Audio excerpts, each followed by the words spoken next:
Deep in the city of Kolkata, a house with many hauntingly dark secrets could be found. Skeletons, mysterious voices, and diaries of complicated relationships filled its many rooms. And when officers eventually learned of the home's morbid reality within, it simultaneously intrigued and horrified a nation. The discovery of this so-called evil home would come at a cost, claiming the life of another resident. And sadly, more would follow in the years after, almost as if the place had an inescapable curse. But what precisely happened in Kolkata's House of Horrors? Who were its victims? And how long did their nightmare go on for? Good morning, good afternoon, or good evening, folks. My name is Adrian, and welcome back to Coffeehouse Crime. Now today, we're heading back to India to look at Kolkata's House of Horrors. Now this one is both something entirely bizarre and in a lot of ways completely heartbreaking. And the more the story develops, the more shocking and saddening it becomes. Now in case you didn't know, Coffeehouse Crime is all about true crime, strange and chilling stories. And the best way that you can support me is by subscribing to this channel. So, if you'd like to see more darkly fascinating content from all around the world, then please hit subscribe now. By the way, I respond to most comments within the first hour of my video going live, so if you'd like to catch me for a question or just simply say hi, please remember to hit that bell notification too. Okay, and now with that out the way, please grab yourself a coffee, pull up a seat and get ready for the deep dive. This is the case of Kolkata's House of Horrors.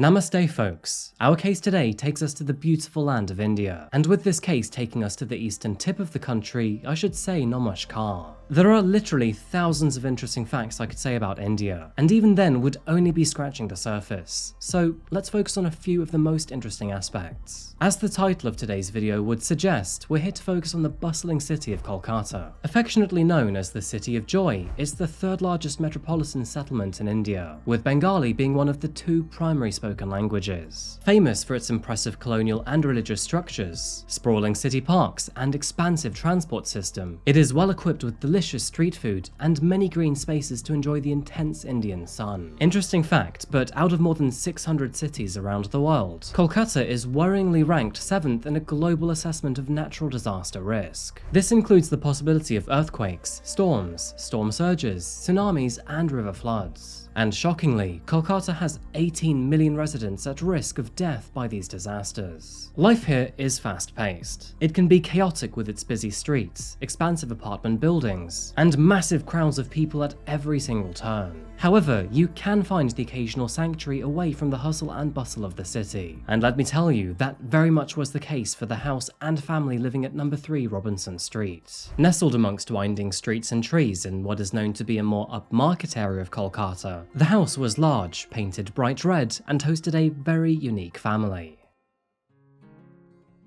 The Day family consisted of 77-year-old retired man Aurobindo Day, his 49-year-old daughter named Debjani Day, and his 44-year-old son named Partha Day. Both children had achieved a bachelor's degree in technology, and while Partha ended up pursuing a career in this field, Debjani found herself teaching music at a local high school. Debjani was extremely passionate about her job, and although she was known by her students to exercise discipline quite often, they also enjoyed being in her classroom, and she was often seen playing the grand piano at the beginning of lessons until everyone was seated. Now, Partha was much more reserved than his sister. He never veered off course from his degree and was generally very obedient to his parents. However, in stark contrast to this, he and his mother, named Arati, often argued about the not-so-small matter of marriage. Partha seemed to have no drive to find a wife, which, understandably, in Indian culture frustrated his family. He and Arati would often argue about this, and his lack of ambition even convinced her that her son was impotent. As is quite typical in Indian culture, and being the only son in the family, it was extremely important that Partha found a wife and children of his own. The house at number 3 Robinson Street had been passed down through many generations of the Day family, and Arati was hoping that many more generations would come to reside in the same 4 walls of this home.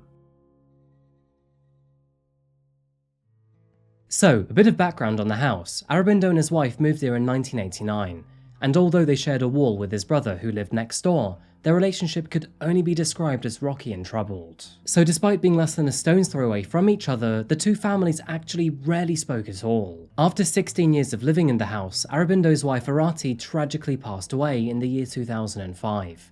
Leaving him and their two children to carry on with their lives without her. By the time their mother had passed away, both Debjani and Partha were fully independent and employed adults. In fact, Partha had even moved to the US to work for Tata Consultancy, whereas Debjani moved across the city to work in another new school. Sadly though, both siblings decided to quit their jobs and move back to the family home only 2 years later, after learning that their father was suffering from tuberculosis. By the year of 2007, the entire family of 3 were now unemployed or retired, and they were able to just about financially survive by renting out the bottom floor of their home. Sadly, as the years passed by, the home fell into increasingly bad disrepair. There was no doubt that the family seemed to be incapable of getting past their grief, and to add to this, they were becoming increasingly reclusive and depressed. In fact, the only other sort of company that they had were from 2 black Labradors that were kept shut away inside of them at all times of the day. As with many people in India, religion plays a vital part in people's everyday lives, and for this family, they heavily relied on their Christian values to feel connected to something. The Day family were devoted watchers of American televangelists, and would make sure to financially contribute to them every single day. Sadly, but eventually, the 3 had no connection at all to the outside world. Now, a security guard was known to regularly bring the family food, but even still, he would have no connection to the family, instead leaving their food outside for them to collect. No one exactly knew how the family lived inside their own home, and this would stay a mystery for quite a long period of time. The Day family lived this way for 8 grueling long years. They remained holed up in their house, refused to go outside, and even refused to interact with the world in any sort of way. Now, of course, they picked up very strange and worrying habits in this time frame, but all of this was behind firmly closed doors, so no one really knew what was going on. But in June of 2015, and following a very sudden event, the spotlight would shine on their morbid way of living for some very gruesome reasons. And their story was so shocking that it immediately became the subject of national news.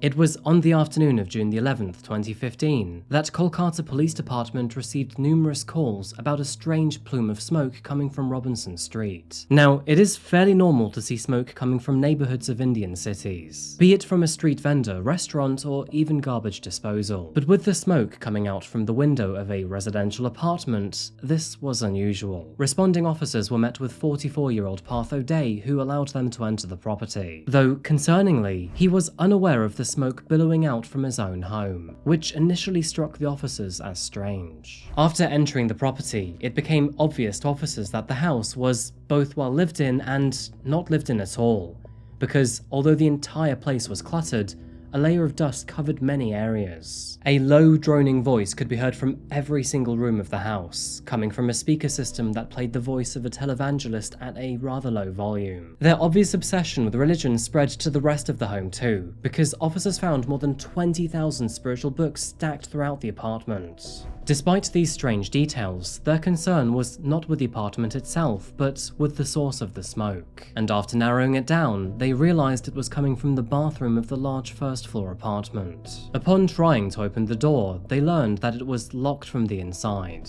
and after forcing their way in, police officers were met with a horrific scene. Lying within the bath lay the charred remains of Aurobindo Day. He was curled up in the corner of the bathtub with an empty can of gasoline beside him. Next to him was a handwritten note which said, "I am leaving this world by my own free will. No one is to blame. I am 77 years old. Bless you all. Goodbye, Partho.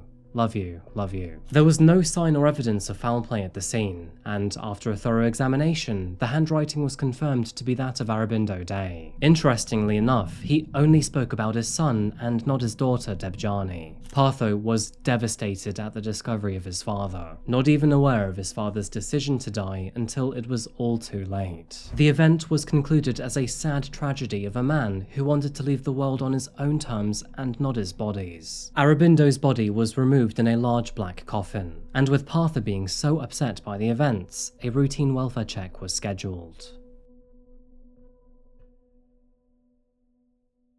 As we know, it wasn't just Partha and Aurobindo living in that house, so the next obvious question is, where was Debjani? Due to their reclusive lifestyle, nobody actually knew where she was, but nobody seemed bothered to ask either. And without that question coming up to the officers, Partha went back to his lonely, shut-in life. That would be for a while at least. Following his father's death, Partha's behaviour became even more peculiar.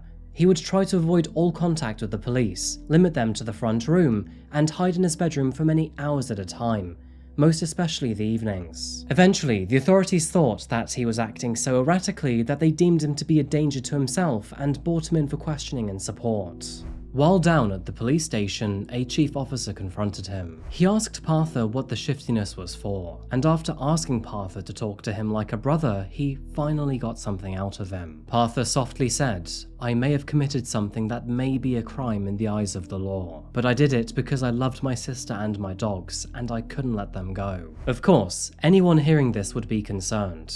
It was a bizarre and worrying thing to say, especially from a soft-spoken recluse who had just lost his father. 2 officers were immediately dispatched to the house for a second inspection, while Partha remained in custody at the local station. Authorities had no real reason to explore the home on their first visit, but upon their second time around, it became rather evident that there were further horrors hidden within the walls of 3 Robinson Street. The officers made their way towards one of the rooms that Partha was particularly protective over, that being the same one that he had previously refused them to enter. As they did, the unmistakable stench of decay flooded from the room, and after opening the door, the squad were met with darkness. The curtains were drawn, and there were clothes and debris tucked into every nook and cranny of the room, thus trapping in the awful smell that surrounded them. Open containers of food littered the floor, all in various stages of decomposition. Lying in the center was a bed, and at the end of it was a pile of bones, which appeared not to be human. But the horror would only intensify, and with the officers peering up at the bed, they spotted human bones tucked under the sheets. Lying fully clothed and lovingly wrapped in blankets was the skeleton of Debjani. A row of stuffed animals was found at the headboard of the bed, neatly lined up and covered in dirt. It was evident that, although the remains were old, they were meticulously cared for. Partha Day was detained on suspicion of foul play, and although it was initially thought to be murder, this would eventually be disproven. He was instead arrested on the offence of potentially spreading infectious disease, causing a danger to life, and failing to tell the authorities of his sister's death. Eventually, Partha would confess that his sister had died 6 months prior, and just before New Year's Eve. The pile of bones found at the end of the bed were later revealed to be the family's 2 black Labradors. Both had died almost 1 year prior in August and September, and had lain at the foot of the bed ever since their deaths. According to Partha, Debjani spiraled into depression after the death of her 2 pet dogs, and was convinced that the house had some sort of spiritual curse. And after watching too much religious drivel, she was also convinced that she had to starve herself to appease God and therefore remove the curse from the home. Sadly, Debjani took her fasting way too far and ultimately starved herself to death. And even worse, her brother and father never thought to intervene. Forensic analysis would later conclude that there was no sign of trauma to her skull or the rest of her body, and that she had died purely from natural causes. And instead of informing the authorities, both Partha and his father would decide to keep it a secret from them and everyone outside the house. After doing their own investigation, it turns out that the family rarely spoke to each other at all, sometimes not even interacting for weeks at a time despite their relatively confined living situation. Following an extensive physical investigation, forensic officers would find bags and containers filled with notes throughout the property. They learned that this was the main method of communication between the family. They would pass notes to each other for nearly all forms of interaction, and all of these writings painted the picture of an extremely isolated and depressed family. As you can imagine, this case broke headlines all over India, officially being dubbed as the skeleton case. And it was so sensational, for reasons I haven't even talked about yet, that it disturbed millions of people for many months to come. When Partha was initially arrested, he was filthy and had blackened fingernails, and his hair was absolutely matted. And not to be rude, but he smelt almost as bad as the corpse he was hiding, because, horrifyingly, not only had he lived with her corpse, but he had even been sleeping in the very same bed for the last 6 months. Regretfully, Partha's unhealthy attachment did not stop there. He shared his meals with Debjani's corpse every single day, pretended to feed her, and when she obviously didn't eat, then left the discarded food on the floor. He also clothed her, bathed her decaying body, and tucked her into bed every single night. Now, there is no point in me telling you that this gravely unhealthy behaviour was the telltale sign of a deeply damaged and mentally unwell individual, and it's all too obvious how broken Partha's mind and spirit was. After the world became aware of his morbid secret, Partha refused to speak to the authorities. By all senses, he both mentally and physically shut down, and if they wanted to learn anything about him or his family, they would have to simply search the apartment. It was while sorting through the family's shared notes that they discovered a diary that was written by Partha, and it's through this diary that we know most of the details already discussed in this video today. He wrote about his arguments with his mother, his sense of failure, and how Arati had tried to force him to have interactions with women that he had no interest in pursuing. And this will probably leave you feeling very uncomfortable, but he even hinted in these diaries that he and his sister had a closer relationship than that of just an innocent brother and sister. Absolutely horrendous details aside, a clearly mentally ill patient had written these notes, and so it wasn't obvious if they were in fact real or a grotesque fantasy. His father, Arabindo, also kept a diary, and within this diary he wrote about his plans to sell the property and split the profits between his daughter and his son, though sadly he never got around to it. While Partha's diary entries were scribbled and largely incoherent, his father's were well written, dated and organised, and his entries highlight how his family constantly fought their mounting depression. We can only assume that the comforting notes between Partha and Debjani and the caring, compassionate sister showed him led him to develop an unhealthy attachment to his sister, with some even speculating that this attachment eventually became romantic.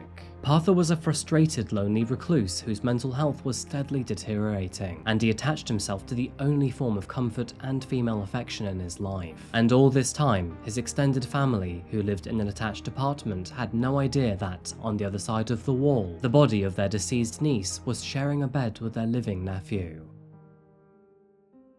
The legal proceedings of this case were thankfully short and straightforward. It was extremely obvious that the only remaining member of the D family needed treatment for his mental health and was therefore void of any criminal punishment. All in all, Partha had grown an incredibly unhealthy attachment to Debjani. He treated her as if she was simply sleeping, and that he was her caretaker until she woke up again. And it's unclear how long he would have kept this up if his father hadn't taken his own life in a way that alerted the outside world. Partha was ultimately put into the care of staff at Kolkata's Pavlov Mental Hospital, where he remained under round-the-clock care for quite some time. Not that he would have been able to go back to his home anyway, because after the news broke out, Kolkata's House of Horrors became somewhat of a tourist attraction. In fact, it was so popular to visit the haunted remains of the family home that the tea store opposite the house went from selling 10 drinks a day to 650. Back at the psychiatric hospital, Partha's mental health was deteriorating by the day. He would refuse to eat and was mostly incoherent and agitated. He often screamed out for Mary and Jesus and would only calm down when the workers told him that they were on their way. His erratic behaviour did not stop there either. He always demanded to have someone with him at all times of the day, and would, unfortunately, be inappropriate to all the attending female nurses. When looking into his mental health, psychologists concluded that Partha had a form of psychosis combined with attachment and boundary issues, alongside multiple skin conditions. Partha was medicated for his psychosis, and made such a miraculous U-turn that, only 1 week later, he was talking at great length about his life in the recent months and years. He would further tell doctors that he wanted to be one with God and devote his life to religion. And so, in October of that same year, he was released from hospital and put into the care of Father Rodney at the Mother House, a religious congregation in Kolkata. The first meeting with Partha was totally by chance when the police asked that we be there when they were interrogating him. We were supposed to be a catalyst or a media via which Partha would be able to speak answers to the questions that the authorities had for him. But I remember the moment we met, it was so clear that this was not a person who needed interrogating, but someone who needed understanding. And I think from that point onwards, Partha was no longer someone who was a mystical figure surrounded in the fog of the horror house, but a very real person who could be a very real friend and who had a very real story to tell. And more than half of what the media was reporting was absolute lie. We as a society failed to accept that mental illness is something that is treatable. While here, Partha began to recover from his past traumatic life experiences. He would organise charity events, help around the church grounds, and even plan local festivals. Slowly but surely, Partha found himself slowly integrating back into society, and eventually, he sold the house at 3 Robinson Street, before purchasing an 11th floor apartment in the Watgungi area in West Kolkata. And this, you would have thought, would have been the happy end of a very sad and tragic story of loss. But sadly, you would be gravely mistaken. Although Partha appeared to be getting better, he was still intensely struggling with his mental health behind closed doors. On February the 21st, 2017, he made a post on social media to say, "It's better to light a candle than to curse darkness," which did seem to be a testament to his improved state of mental well-being. However, the very next day came with some terrible news. I guess history likes to repeat itself. Much like that fateful day at number 3 Robinson Street, a plume of smoke was seen rising from his 11th floor apartment. Firefighters and officers who were responding to the scene had a pretty good idea what they were in for. In the same way that his father had taken his own life, Partha too was found in his apartment's bathroom. This time, there was no warning, no note, no further social media posts. Just a lonely man deciding that, through the horrors of his own life, it wasn't worth carrying on. The end of Partha's life spelt the end for the entire D family, all taken from the world by the cruel and unforgiving force of poor mental health. Arati seemed to be the glue that held the family together. Without her around, the rest of her family unit fell apart, and eventually, they would all lean on each other's deaths in one way or another. The lesson to learn from this story is one of mental health. Isolation, loneliness, and reclusiveness can all exacerbate pre-existing mental health conditions. Every family member had health issues to begin with, but their isolation from society accelerated the problem. At the end of the day, we are all a social species, and we thrive off that social interaction that we tend to get from other people. So, the moral of the story here: be kind to yourself and get out more. Now, this is more of a strange story than your typical true crime case, but it could be argued that Partha and Aurobindo were partially responsible for Debjani's death. They never thought to get Debjani to eat, and although Partha very obviously cared for his sister, he clearly did not do enough. In fact, with effective communication, all three would still be alive today. Number 3 Robinson Street now houses an entirely different family, unrelated and devoid of the horrors that once filled these rooms, and I hope that these 4 walls now bring greater joy. Anyway folks, I think I'm gonna wrap this case up here because that's the end of the story. Thank you for making it this far. So, what do you think about this case? Do you think that Partha could have done something to stop Debjani from dying? Do you think that Aurobindo was wrong to take his life to run away from the problem? And what do you think of Partha's state of mind? As always, please let me know in the comment section down below. And while you're there, what do you think about this sort of case? I know that recently I've talked about trying different stories outside of your typical true crime, but as always, I'd love to know what you think. As always folks, if you want to see more of me and Nero and just my life in general, then please head over to my social media. And if you haven't subscribed yet, then I have to ask, why not? It's free and it helps support the channel. I mean, if not, that's fine, but I really do appreciate it. Anyway folks, that is me for today. Thank you so much again for watching, and as always, I'll see you again very soon for another video. Until we see each other again though, remember to look after yourself, look after each other, look out for smoke in the sky, and as always, stay safe. Thank you, and goodbye.